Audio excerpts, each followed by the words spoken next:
technically, disaster is a complex interplay of at least three main components. Number one, there is what we call the hazard. We can call an earthquake a hazard or a torrential rain. These are natural dynamics of Earth. No?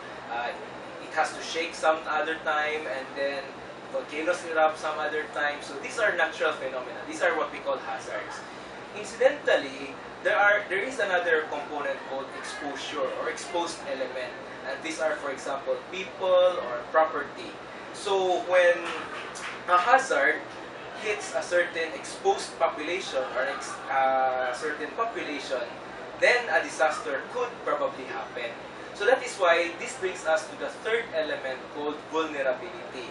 This describes now how much capacity or incapacity a certain community or exposure is able to withstand if such hazard comes to their place. For example, we take the case of Sendong in the Kala area or in the Isla de Oro.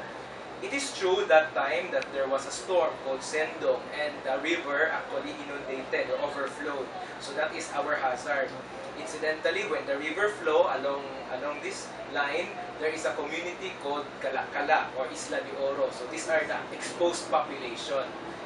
This exposed population during Sendong's time do not have a protection called probably dike or a mechanism where they can escape effectively. So they are vulnerable. So when these three are present, that makes up a perfect recipe for disaster.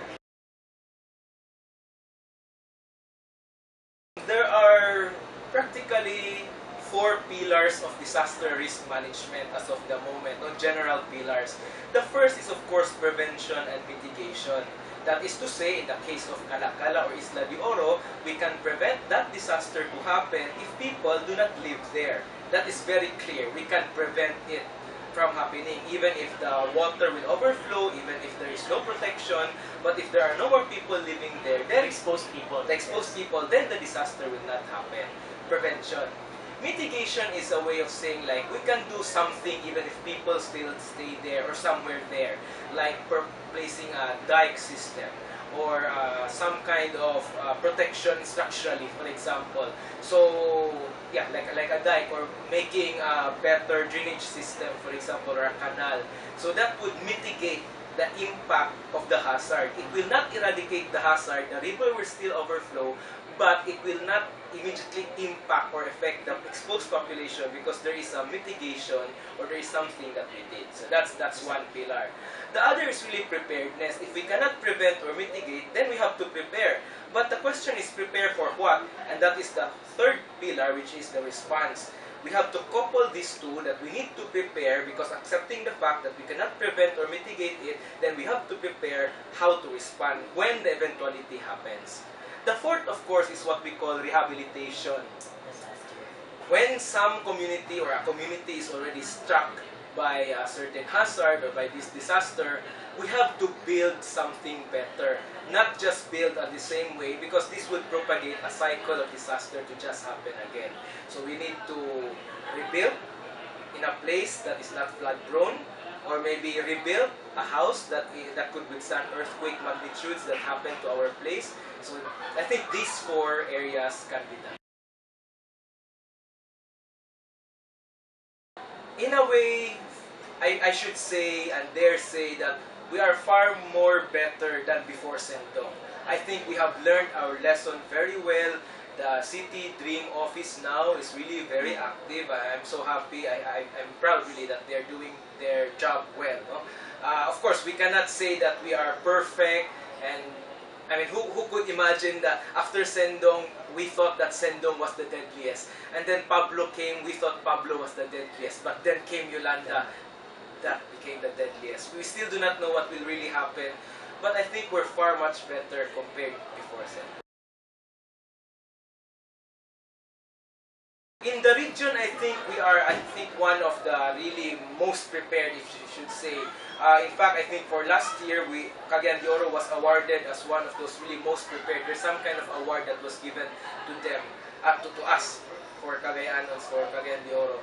I think we are quite well prepared, no? But I think the key is to do these exercises of preparedness and mitigation and whatever, even without storms coming. We don't need a storm for people to become better.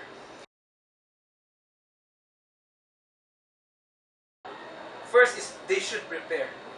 I mean, that is not an alternative. They should prepare, whether they have been affected in the last flood or not.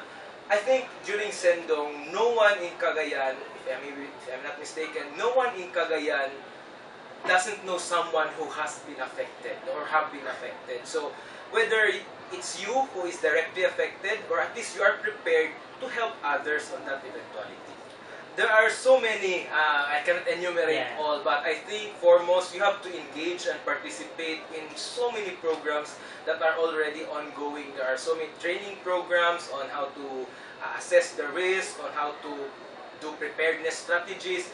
Just join this, with all your heart. You could help a lot. For so long of working on disasters, I have already experienced such mindset of people whom I work with in the community. And of course, I cannot force to really change their attitude. That is why disasters is not just an issue for scientists or engineers. Because foremost, we already know where are the flood-prone areas for so long. Even 10 years before Sendong came. But of course, we cannot predict when will this happen. I think it's about time like you, DevCom students, or psychologists, or pop media, will make this issue really, or advocate this issue that something matters to them. And I think you know these tools better than us.